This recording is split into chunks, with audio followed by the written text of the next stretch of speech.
So that's actually a really good question. Webinars really, for the most part, became prevalent during COVID era. Of quite frankly, I think a lot of it was advisors had, we just talked about the active lead gen. They had dinner seminars, they had in-person workshops. That was really their lifeblood. But when that got stripped away, they were left with in imbalance here. But they were left with having to scramble and figure something out. And what a lot of the marketing companies did, and you can't blame them for this. And for some people, this worked really well, but for most, it didn't work. A lot of them struggled out the gate because, again, it's kind of pioneering a whole new era. They basically try to take their, educational workshop component, call it their 1 hour workshop or their seminar, and they try to just do it over webinar. They probably did it live. Maybe they did it over Zoom. For some of you, you're going to have a much greater compliance that doesn't allow Zoom, so you have your own platform. There's also some really great marketing companies that have specific webinar platforms that are amazing. But they probably pivoted their workshop and seminar to a live webinar, and they didn't have results. But they spent pretty much the same amount of money, maybe not on the food, but they spent the same amount of money to send out the mailers. They probably, if they were thinking about this from like a scalability standpoint, they probably had some added digital marketing campaigns, but that all costs money, right? Unless you've got someone internally you're already paying who can do that and has the expertise, that costs money. So here's my thoughts on that. If you really want to jump into it and be successful, again, my opinion, I would recommend two really critical things. One, go fully automated. Do not do live webinars. Find an opportunity to sit down, record your webinar. And the second component to this, focus on a specific niche or niche, however you want to say it. Focus on that. Now, for some of you, maybe you built your entire business on working with a specific demographic or specific cultural relevance or occupation.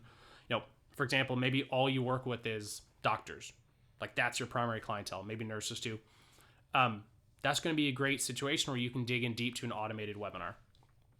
Some of you might be with government employees. Maybe it's teachers or educators. Like you've got a specific type of clientele, whether you know it or not. If you don't know it, I'd encourage you, go back through some of your fact finders of your top clients and some of your favorite clients. Not necessarily from a monetary standpoint, but just do you enjoy working with them?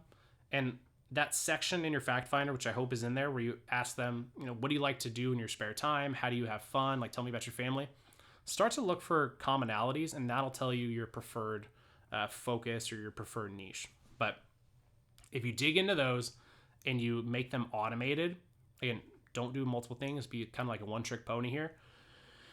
You can actually scale it up, and you can run the digital marketing, right? We want to send people to your webinar. The mindset is you want to get them, you're going to give them something, make them download something, or maybe it's just going to be PR driven, like on Facebook, like your name, your face, etc.